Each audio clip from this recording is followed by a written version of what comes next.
Hi everyone.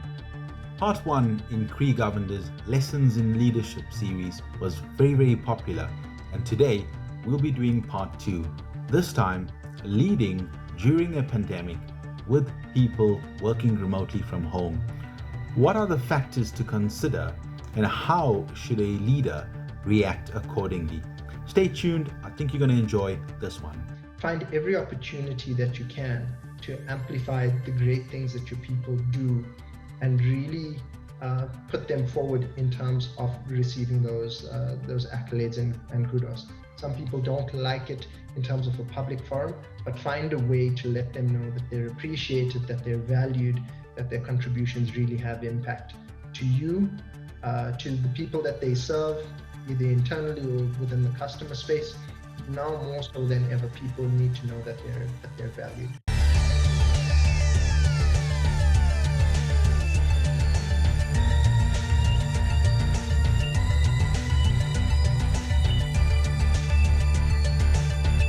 Hey everyone, and welcome to today's video, part 2 in our series with Kree Govender, well-known business leader and IT guy in South Africa. Kree, a warm welcome tonight to the video. Thanks for joining us once again. Amazing. Thank you, Tavash. And once again, so humbled and excited to be here. I really have been looking forward to the second installment after the rave reviews that we got on our first one. To be honest, it truly blew my mind at how many people were so interested in terms of our convo. So let's take it forward. Let's take it forward. So this is part 2 in your leadership series, right? And I know you're such a big motivational leader out there. Many people have worked with you and for you, and I always hear good feedback, and I think this one's going to be a good one. We're currently working remotely, some people working remotely in lockdown for almost a year, and we're not going to debate today whether lockdowns are good or bad, and whether remote work even is good or bad. I know people either love it or don't really like it.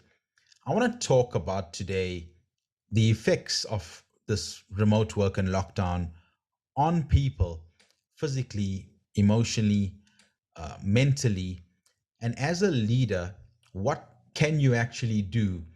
How do you lead virtually? I think that's where I want to go with this. So I'll start by the first question, basically. What are you seeing during this lockdown and remote work period? What are you seeing with the people that you work with? Obviously, nothing confidential. And what can you say in this world of virtual interaction that's notable? So there are a few things that come to mind. First off, most notably when it comes to your team, and it could be a team that you've been leading for a while, or it could be a new team that you've been asked to lead, and the latter is that much more difficult. And it's something that I had a challenge with myself entering a new role just over 5 months ago. So I was blessed in that I knew some of the people, but had never had the opportunity to be their direct leader or manager. Right. And first and foremost, fostering human connection, an authentic one, in a remote environment through a digital medium is exceptionally hard. It's the equivalent of having a pen pal on the other side of the world. And so some of the things that I've employed or I've learned about over time is it's so easy for us to sit behind a screen and have our profile pictures there and not turn our video on. And you can just do a test when you're in a safer environment with your team or people within your company. If they don't have their videos on, say, hey, let's just switch on our videos. People are so self-conscious because some of them are in their PJs, or like myself, I'm working out of my garage because it's the quietest spot in the house. And even though it's not voiced by anyone, they believe that, hey, I'm not looking my best, or I'm not in the business persona outfit that I typically would be in a work environment. So they shy away from that and would rather have a profile picture in place. What that does, however, is you really miss out on some of those subtle non-verbal cues, as we're talking now, the nodding head, whether someone's looking at the camera. And so in a virtual environment, to loop back to the original question, really makes it challenging then to develop those authentic connections. So number one, challenge your people, and even your customers, whoever they may be, to have their videos on. It will vastly improve the experience, and you'll be a lot more engaged on both sides. So I You were agree going to with ask. I agree with that, because otherwise it feels like you're simply talking to your PC, right? Um, is one solution, and I've said this half tongue in cheek, is one solution to just simply ask people to dress up, even if you're sitting at home at your desk here, just so you look presentable on camera. So also once again an interesting one, and if I can go back to myself, if I was in the business environment, I used to really enjoy dressing up and putting on a suit and putting on a tie, and getting dressed and it for work. Um, how it's been over the last year, I've been in Adidas tracksuits and t-shirts for most of the time, and that is also a bit of a challenge. So I'm trying to break that pattern so that when I get up in the morning, it's shower, build in some of that routine, and whilst I might not dress up in exactly the strong business manner that I used to, is to change that routine in terms of the clothes that I would wear, and then when it's time to disconnect from work, go back into the stuff that you would if I'm going out to train or being with the family. It's you got to create those mental breaks between the work environment that's at home and your personal space. Critically important. Yeah, yeah. So I fully agree with that, right? But let's move on now to something a little more serious, because I think we'll come back to the human connection, which is important. Mm, But what we also are hearing, and I was doing some research and I found some studies from the UK talking about both physical and perhaps more serious, over a longer scale, mental and psychological trauma by people being so isolated, even if they may be at home with their family. Um, as you said, no real human contact and connection outside of the family unit. Um, from what you've seen, what do you think this is doing to people? sure. That's a pretty deep question, and by no means am I fully qualified to issue an analysis from a psychological perspective. But through observation and lived experience, it's particularly tough. You know, I was reading something just in terms of South African stats that said the crisis hotlines, the number of people that have been phoning through has more than quadrupled versus previous years. Wow. So people really are struggling, and they may not voice it for once again for fear of being judged, but they are reaching out to different people in a more anonymous fashion to seek help. Human beings, by our very nature, we're gregarious, right? So we actively seek that out, the vast majority of us. Yeah. Being isolated, and there's so much to be said for proximity, human connection. We know that there are things that are like pheromones that exist. Those things are absent in this type of environment. Makes it exceptionally tough. So many people are struggling with that, and the syndrome of being within the same space all of the time. The number of times I've had people that say, if we were in the office or even at a client site, we'd be able to just meet or bump into each other in the hallway and go down and grab a cup of coffee. Those water cooler type conversations um, have all but disappeared unless people actively go and seek out to put in a one-on-one coffee date or something to that effect. So the impact is telling, and organizations are seeing that and recognizing that to a large degree. And if you look at some of the tools that are coming out from a technology perspective, ourselves working for Microsoft, we're seeing what's coming from a workplace analytics perspective, tools such as Viva to provide insight, and a bigger focus in terms of wellness and mental health is because we can see the edge of the cliff. Some Yeah. people are there, and some are heading towards it at a rapid rate. And if Yeah. we don't do something collectively to empower and arm people with the tools, we will be all facing a very challenging time as a human race. I somehow don't think that a virtual water cooler would help in any way. It's just not going to be the same. right? Yeah. Um, so I now want to talk about leadership and what leadership should be doing uh, to guide employees, to help employees overcome and you know, just deal with all that you've mentioned. But before I actually get to that, I want to ask you maybe a bit of a challenging question. Can you Mhm. lead virtually? Is it even possible? I believe it is, strongly so. You know, it's it becomes an interesting dynamic in terms of where you are within the hierarchy of an organization. If you're the CEO, CIO, and you have a vast number of reports collectively versus a few direct reports, it's a very different scenario as if you were a first line manager with just a core set of key reports from that perspective. And so that's the basis in terms of the answer that I'm going to give you, right?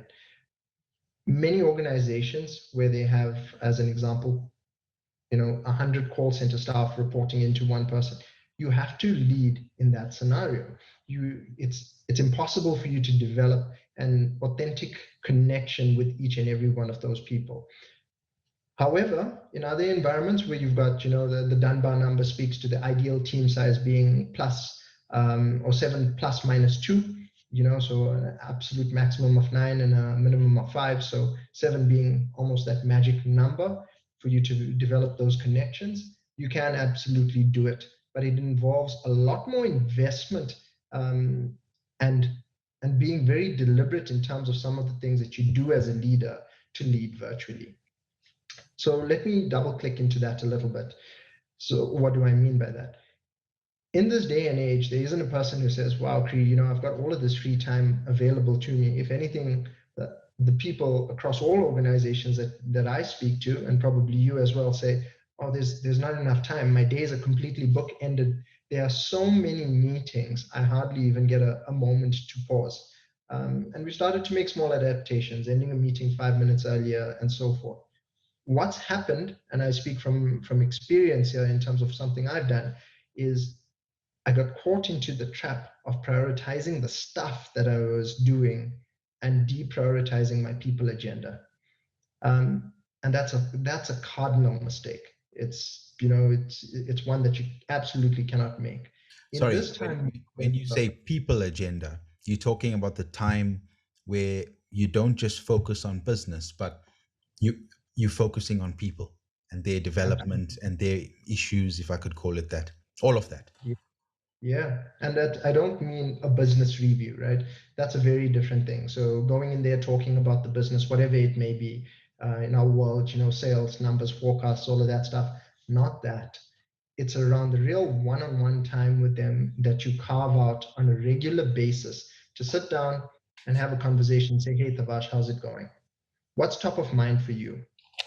How are things? And touching on various dimensions. How are you doing in terms of your health? Are there any challenges that you're facing? How's your family? You know, um, we spoke the previous time about the following things that you want to try and achieve in terms of your career, the type of impact that you want to have. How are we tracking towards that? Yeah. But really being vested and authentic in it, not just rattling off through a set of questions, really taking the time as a leader to create the space and the environment for the person to share with you. So less I mean, talking and more listening. it has to be genuine, right? It's and Yeah. I would say even more so now than when we were in the physical world, right? And is it fair to say that a person who managed and who wasn't this motivational leader in the old world um, has even less of a chance of being a successful leader now?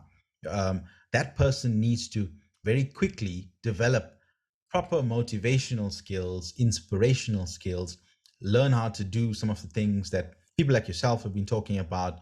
And, global leaders, Simon Sinek is one. You've probably got a few other names. Yeah, I couldn't agree more, Tavash. It's you've got to be a much more human leader and one who's seeking to serve now more than ever before, because that's what people need. Yeah.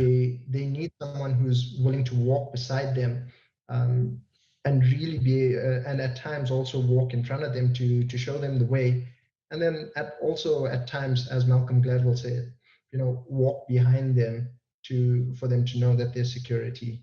Yeah. You need to make them secure. Yeah. Very profound, Kree. What about admin? There's an old joke. This meeting could have been an email.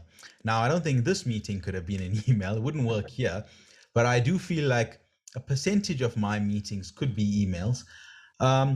What type of recommendations are you making around meetings, emails, time management, just to not just to get the maximum out of remote work, but to balance that with everything we've discussed, the human aspect? So there are a few simple rules that I've employed for a long time for myself, and these are basic ones, right?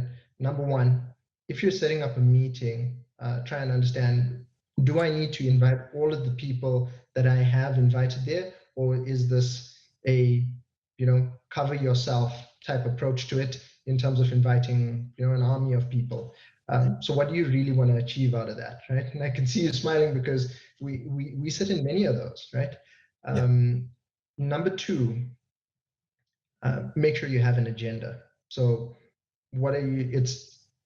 I completely despise meetings that just has a link to a team site and it's got some sort of a vague heading in terms of what the meeting's about. Try and be specific in terms of what are we trying to achieve, what are our objectives, and what does success from that meeting look like.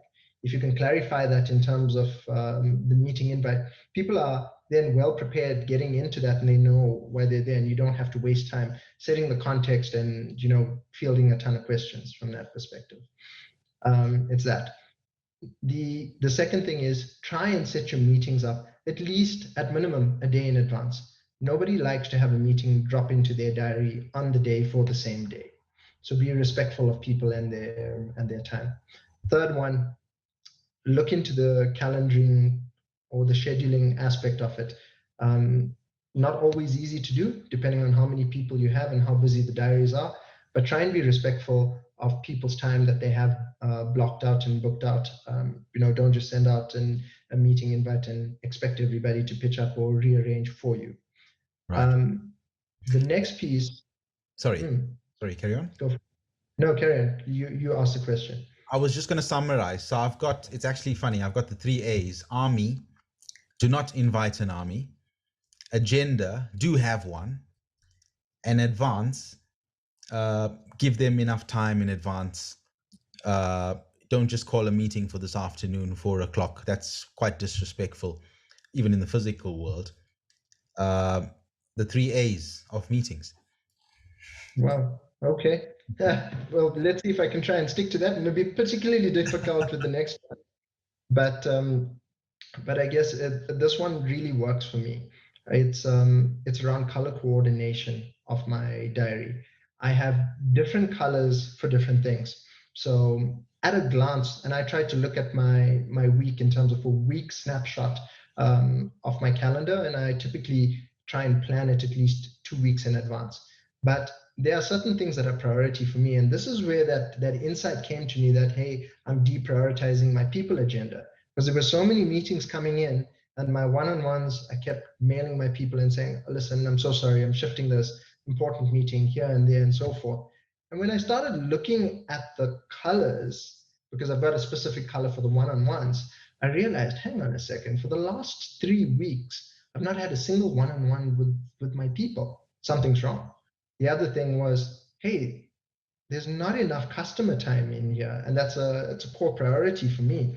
So by using that, and granted, it's very crude analysis just by looking at the colors, but for me, it pops and it shows me where am I spending my time. And then I realized as well, hang on a second, I'm not really creating space for myself for things that are important. Thinking, strategy. There's that old saying that says, you got to be still to be. I was so busy doing, I had no time to be. Right. No mental space. No time to pause for me, no time to take a breath and disconnect from this. And the reason why many of our organizations hire us is for our ability to think, our ability to develop strategies, execute on them, to be creative, not just to do. Yeah. Very, very profound words, Kree. So let's then switch and pivot a little bit. It is a two-way street, right? It's not a one-way street. Even with the best leaders, employees have a role to play. What should employees be doing for their own self-benefit and for their teams, and also to help the leaders upwards? Because I think there is that responsibility during times, especially like this of a pandemic. Um, Obviously trying to stay positive, trying to, from my side, follow team instructions and maybe take on leadership. What are your thoughts on some of those things? Mm.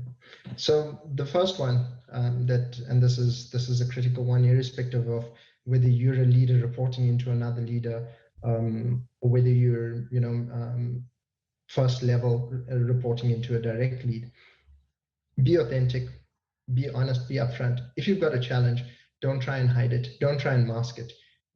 If you've got a sick kid that you need to take to the doctor who has a particular type of schedule, or if you really cannot make an 8 a.m. start for whatever reason because of certain constraints that exist within your world, don't try and paper over it. Don't try and say, listen, I want to show up in a particular way or else I'm going to be judged. Rather be honest, get it off your chest. People then know how to operate around you and they can accommodate you. If they're a good leader, they will find a way to honor what you need to do from a responsibility perspective and ensure that the work environment tailors to suit you as best as possible. Not always possible in all scenarios, but they will aim to do that. So that's the first thing. The second thing is, and every leader would absolutely love this if someone came to them and asked them this, well, there are two things, I guess. Number one, go and ask your leader, what is our strategy? How are we tracking towards it? Because in many instances, people become so insular in terms of focusing on their components that have been dished out to them, they sometimes lose sight of the strategy overall, or what are the overall objectives. It becomes very much about me and quite insular in terms of what it is that I need to achieve.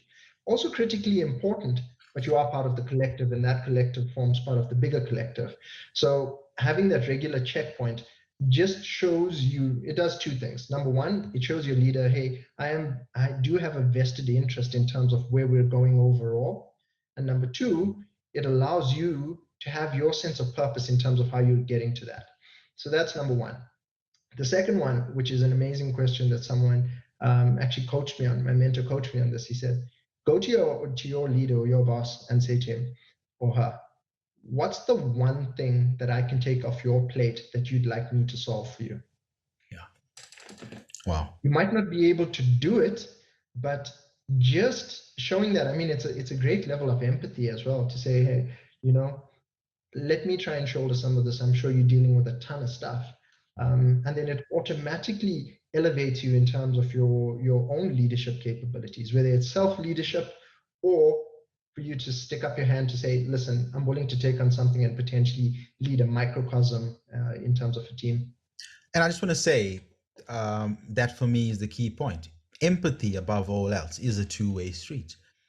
A leader is not a robot, some cold person without feelings. I guess the quicker employees see that as well, the entire relationship becomes better and the unit, I guess, starts working just more effectively and in cohesion. So that's a critical point, right? We don't always have to show up as leaders saying, I've got it all waxed, right? We're exactly that, we're human. And sometimes your show of fallibility and vulnerability can be the most galvanizing thing for your team. People want to know that, hey, this person's made mistakes as well before. This person's also struggling with stuff. It makes you more human and more real and more relatable. Yeah. Awesome. So I've got another question, which is a strange one because I already know what your answer is, Kree. And no, I'm not a mind reader, Mm. but it has to do with health and fitness. So there's only really one answer. But we're seeing all these mental and psychological effects, and it appears that not just because the gyms are closed, but because people have got into these new routines. There's another pandemic out there of various types of physical injuries that are happening. Don't you want to tell us? You were telling me about this the other day. Don't you want to tell us a bit about some of what you're seeing, and why a fitness routine should be part of every employee's overall routine? And it and I just wanna add a piece to that before I answer you, right? And it's that it doesn't necessarily purely have to be around physical activity. There's a lot to be said for the mental aspect that goes along with things such as meditation, or whatever sort of stillness you can find within yourself. It could be yoga. It doesn't always have to be about the stuff that people typically associate with it, which is, hey, going out for a run and smashing some weights in the gym. Doesn't always have to be about that. But whatever your choice is, whether it's going out for a walk, whether it's sitting outside in your garden and just being aware of everything that's around you, it's a critical component.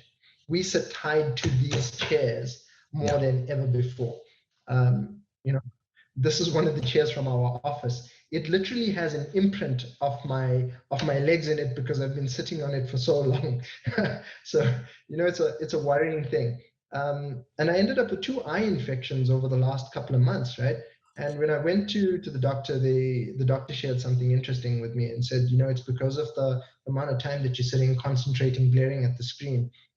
It's called 20-20-20, and it is every 20 minutes, for 20 seconds, look at an object that's at least 20 meters away. It will do your eyes a world of good. Number one. So it's little things that you can incorporate. It doesn't mean, hey, I've got to find half an hour to go put on my running shoes, change clothes, go out for a run, whatever it may be. There are things that you can do right here. Yeah. Sometimes, I guess I'm very fortunate in that I've invested in a gym that's here in my garage. Sometimes if I'm on a call where I've got to listen more than participate, I'll sometimes do some exercise because that's the way that I can find a way to double up in terms of time. If there's learning that I need to do, I tend to do that. Always looking at ways to amplify or make the best use of the time available to me. But whatever your choice is, having that time to disconnect, get your blood pumping a little bit, those endorphins that get released, is a critical aspect of feeling better, and it becomes a virtuous cycle. I think we've all been through the phase of lockdown, or we eat badly. Try and do things. I'll show you what's actually lying in my drawer here at the moment, because I like to snack on some sweet stuff, especially at night. But there's a whole host of protein bars that are right here within arm's reach, right? It's either that or fruit, so that Right. it's easier to make a healthy choice that's right here, as opposed to going in and pulling out a chocolate from the cookie jar, the chocolate jar. Right. Um, To create but an environment of healthiness, basically. Yeah, totally. And there's so many parts to it, right? It's the mind, it's the body, it's the soul, it's the fuel that you put in. You put in, stuff that's going to make your system sluggish. Naturally, the body will react in that way. And then your mind then says, oh, I'm not feeling so great. And what do? You go and reach for comfort food, and it becomes a vicious cycle.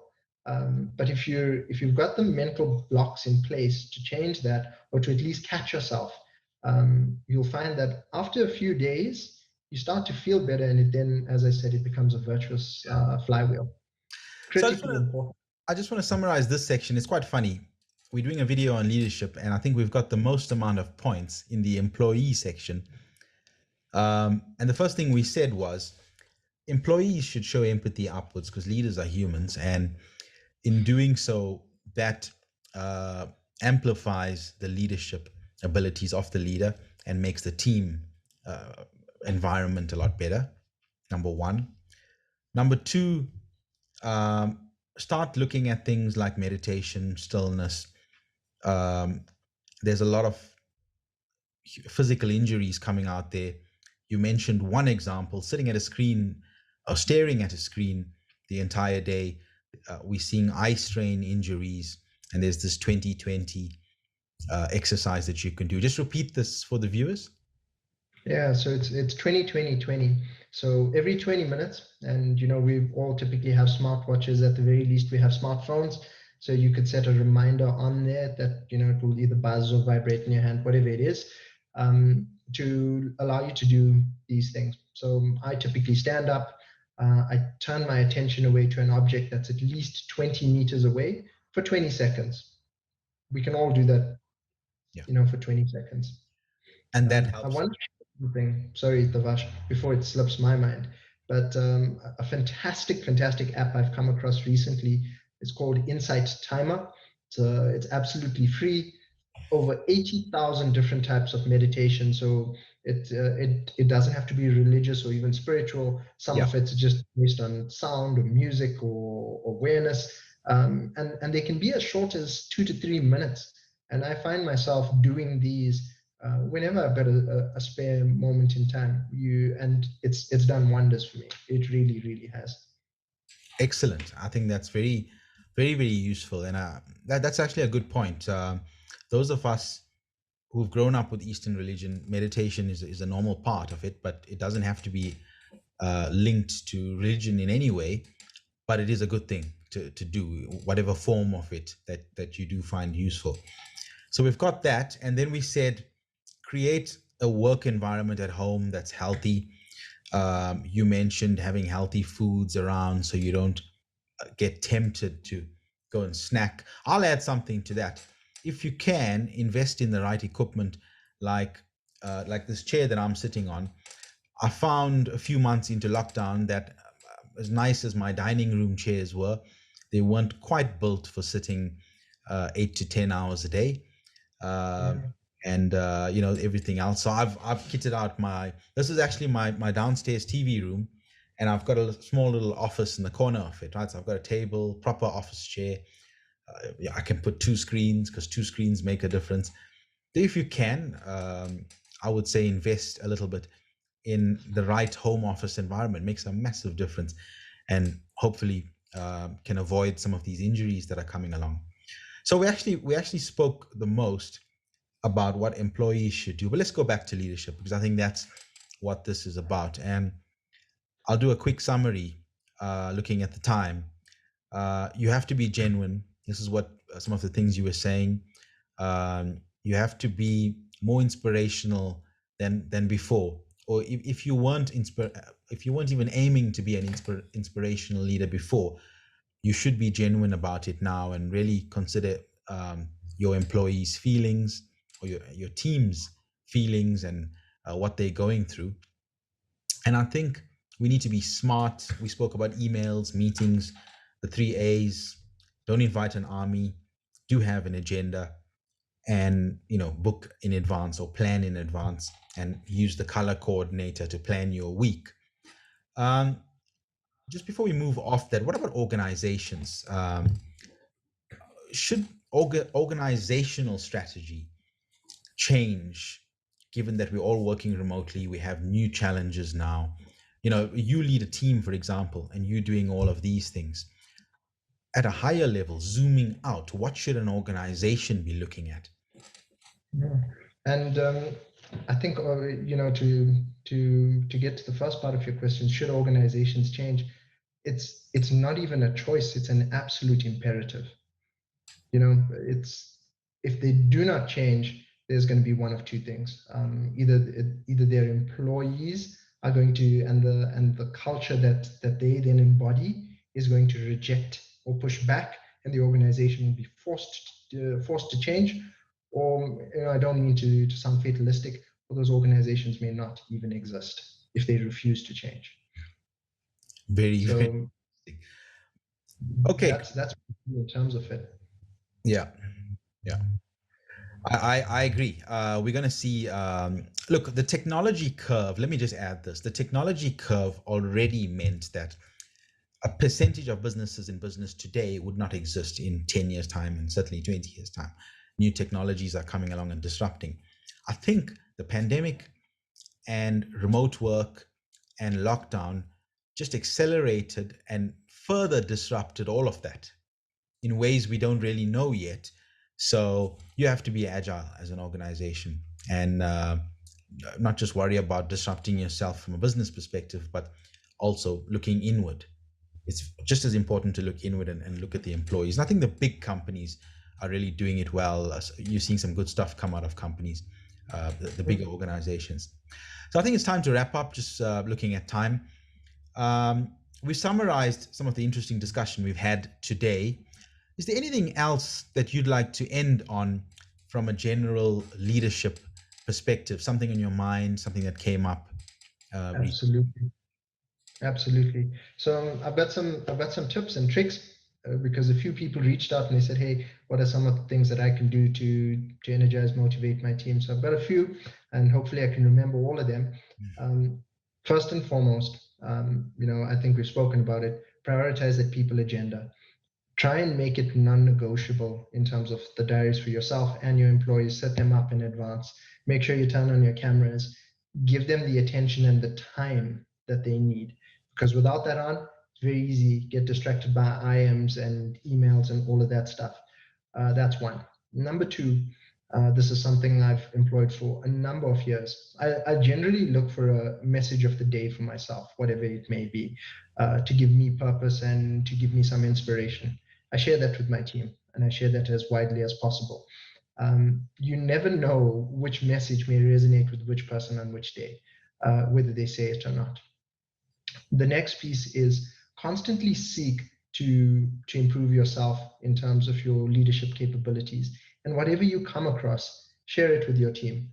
Draw parallels back to what you've seen, how you've learned from it, and potentially how they can grow from that. The fourth one is one of my favorites, especially at this time, where authenticity and something unique will really be appreciated. Devash, think back to the last time you actually got a handwritten letter or a note or even a postcard. It's probably been some time. And one of my previous mentors, now in the US, a fantastic guy, when I left IBM, he actually wrote me a little letter to say, thank you for the time that we've had in working together. I still have it because it was so special. Take a moment to acknowledge your team. Most of us have the ability to get our teams, physical addresses. Just get, a stack of postcards if it is that, or even, just a little note, irrespective of what it is. It's less about the surface as opposed to the message, and write down what are the things that you see in them and what you appreciate about them and post it off to them. I can guarantee you it will completely delight the people that work for you, and it will show them how much you appreciate them.